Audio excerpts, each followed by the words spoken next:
Good evening, ladies and gentlemen. In this video, I want to talk about what Yama has done to the game because it's quite exciting to see the end game and I guess high-level community speedrunners kind of crumble at the first sight of seeing Oathplate, not understanding how this game works. So I wanted to kind of make this video while doing a quick farm run and just dilly-dallying about on this account because this is quite an important message I think a lot of people are going to need to hear and understand with old school RuneScape moving forward, and that is, first of all, people don't seem to like contracts. Well, they didn't on release at least, which makes sense. So here's how the Yama progress worked. This is I'll even pull up paint. Fuck it. Here you go. All right. So Yama was released over here. Okay. And then this is today. All right. So actually, no, Yama releases here. This is the Yama announcement about contracts. Right. This is as soon as they said that contracts were not duo. All right. That they'll be solo. This is where everyone was mad, okay? Everyone was very angry because it would be too easy and they weren't doing a duo boss. Fair enough. Progress on to the release of Yama, okay? Release. There you go, all right? And then everyone was mad because Yama was too easy. So Yama was not good, okay? That's pretty much how it worked. And then come to around about here, and this is where contracts were released to the game. Contract release, and everyone was mad because Yama was too hard. Yeah, contracts too hard for high level players. They wanted hard game, but it was too easy over here. 40 IQ fucking logic there, but let's keep moving, boys, because now we get to today, and now everyone happy. Yay, everybody's happy because contracts are easy.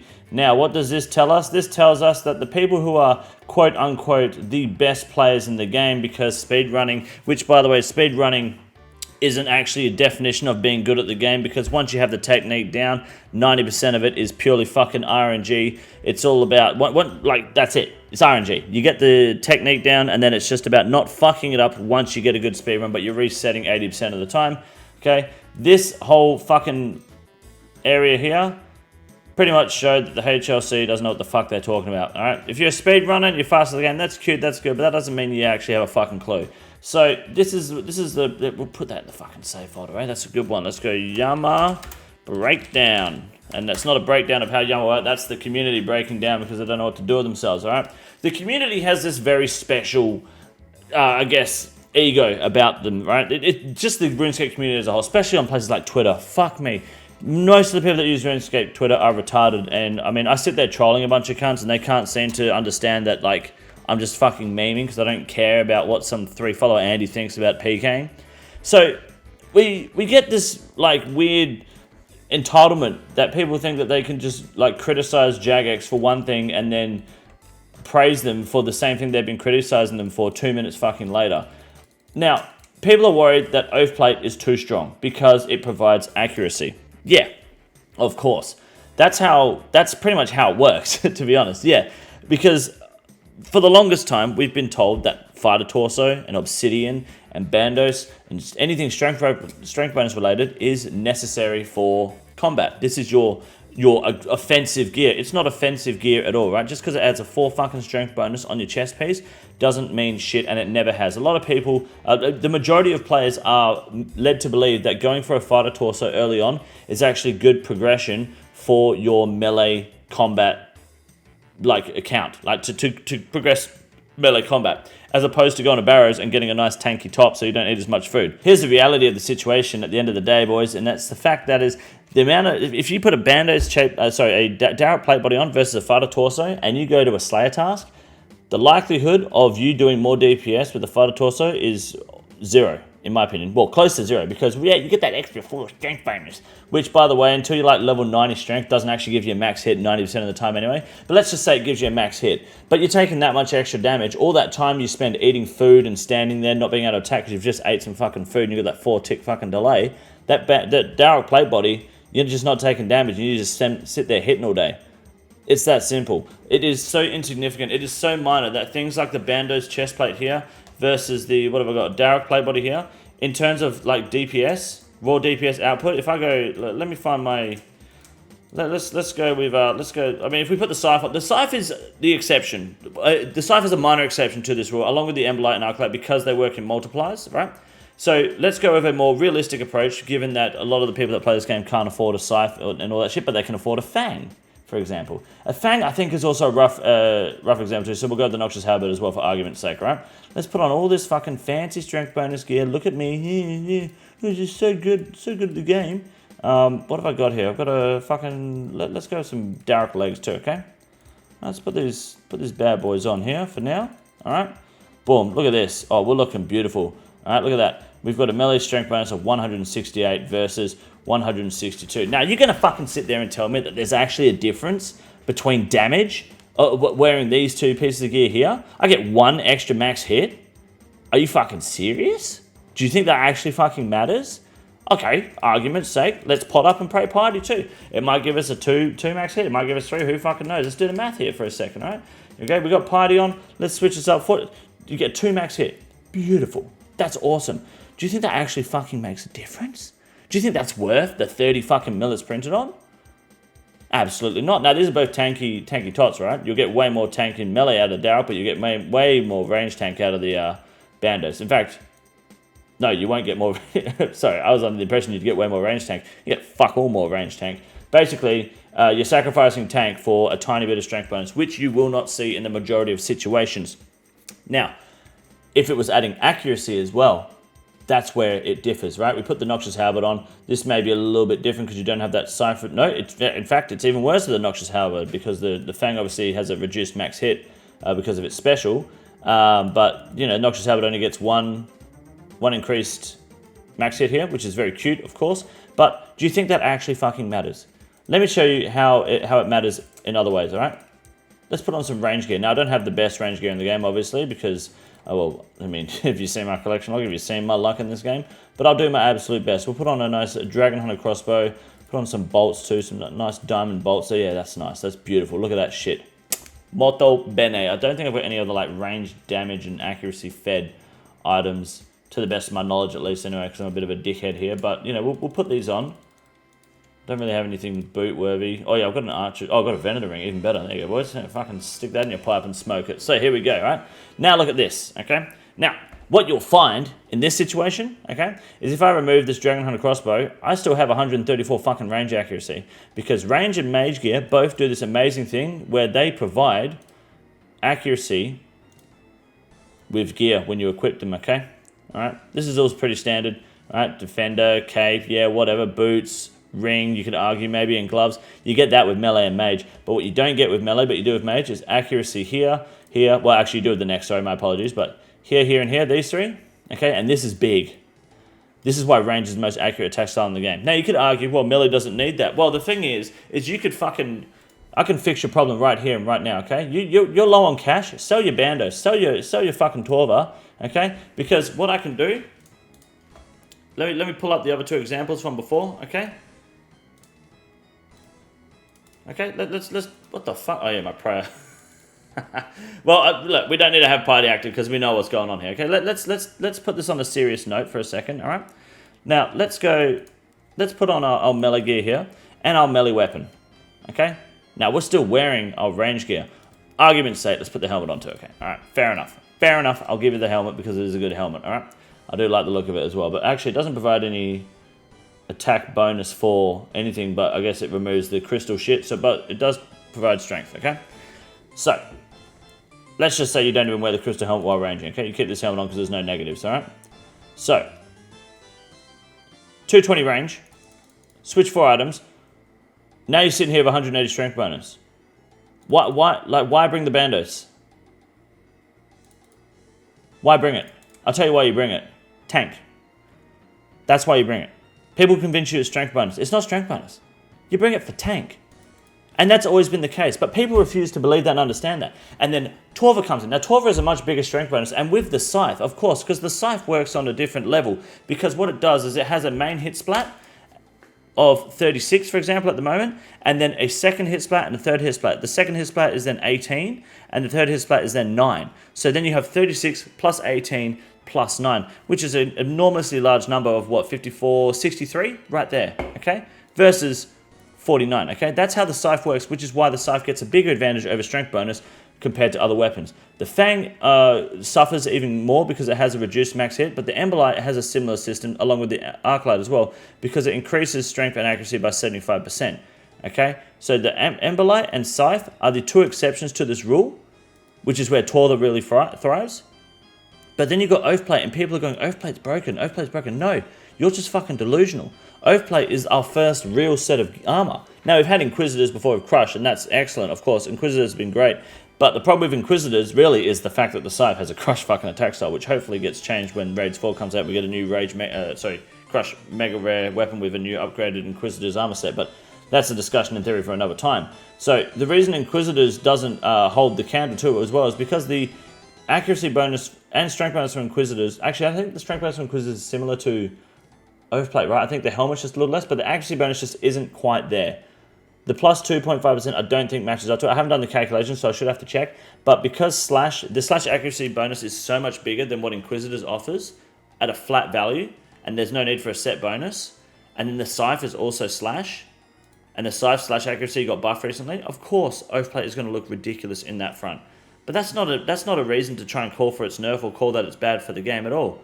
It's our first proper melee armor that actually gives you accuracy, and that way you have to rely a little bit less on defense-draining weapons, which is a good step in a different direction. This actually opens up avenues for different types of content, okay?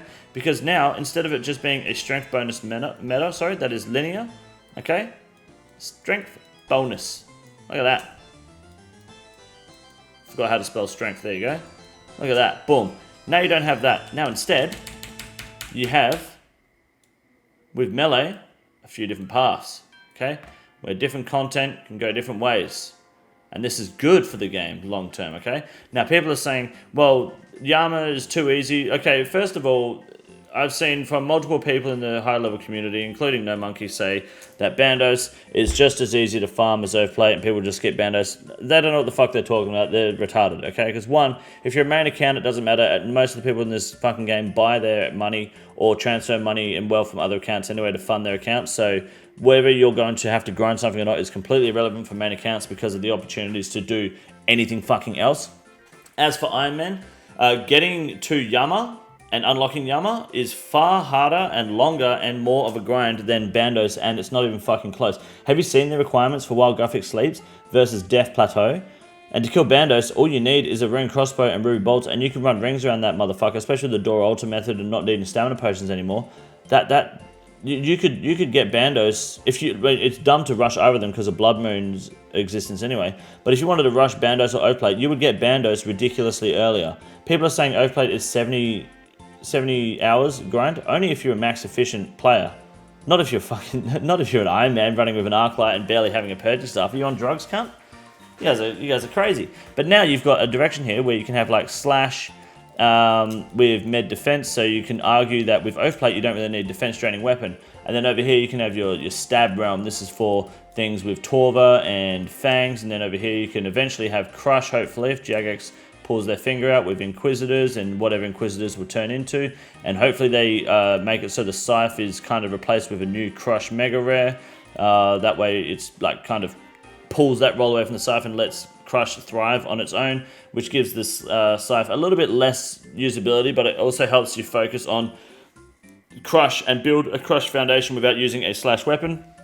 And then you could have what do we call this one? This is going to be stab. At the moment, it's kind of just Torva because any more accuracy to stab is just fucking insane at the moment. But then you can just do another strength related like meta as well, which allows you to have you can have defense draining things, which is similar to some rooms in Tob, and you got TOA, or you can just have straight up low defense where accuracy doesn't matter as much.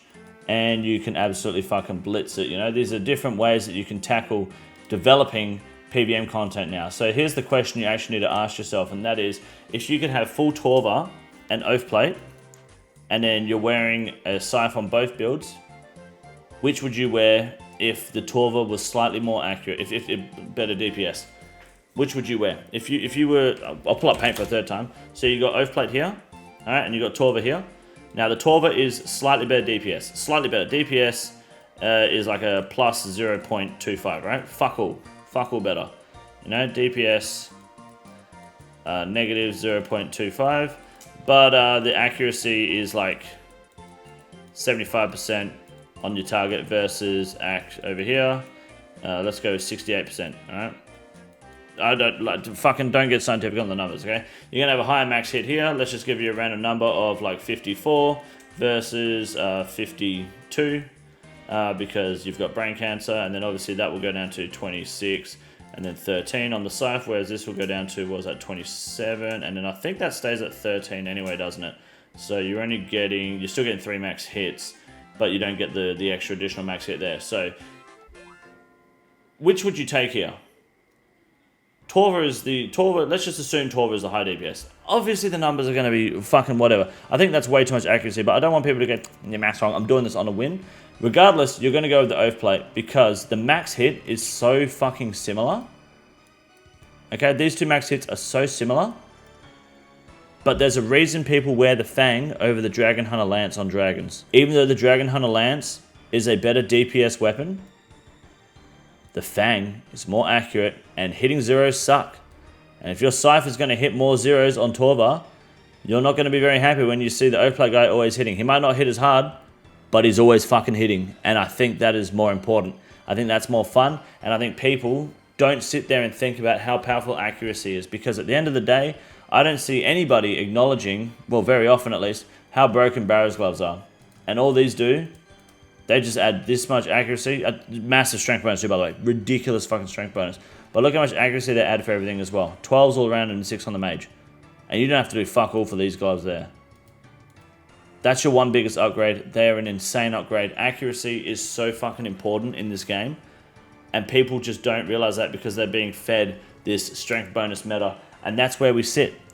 Is Yama really a problem? No. Let it be in the game. Let people enjoy it. Don't fucking worry about it being a, on paper, fast Ironman grind. Because no one's grinding it at max efficiency. It's just not fucking happening. And even if it was in your main account, what the fuck has it got to do with you? You're worried about prices dropping. Guess what? Prices will drop if you keep fucking gear-fearing retard noobs in the community. Keep telling people, this is really bad, you're going to want to go with this. And people that don't have a fucking brain go, oh yeah, I guess so. Fucking blind leading the blind. It's just monkeys throwing shit and people using trowels to fucking shovel it up. Like, it's not fucking difficult. People are being misled by the wrong side of the community. And it's really just not my fucking problem, to be honest. But I see people complaining, and a lot of the time it's high-level players who are Blood Torva enthusiasts and GM players, and it's like, yeah, look, that's cute and all, but you don't really know what the fuck you're talking about. And that's, I guess, at the end of the day is the point. That's why they're in that little realm, that little box that they can't seem to get out of, this little ego trap of a bubble. And I'm just here to tell you that Oathplate adding accuracy is really a good direction for Jagex to be taking gear, and something that they should be considering, because a lot of things I see too from players is that they're complaining that accuracy, you know, coming with Oathplate is ruining the game. Then they're looking at how it's bad for the game now, but not bad for the game in the future, when we know there's a new raid coming, when we know we're getting a new Vampire questline expansion, when we know the new Delve boss is coming over here in like 2 months. We know we're getting improvements. Why are we worried about what's happening now? Oathplate will bounce back when, especially when a new Slash-related piece of content comes out. Torva will bounce back once we get 3 more fucking strength bonus on top of the Delve boots. It's gonna happen.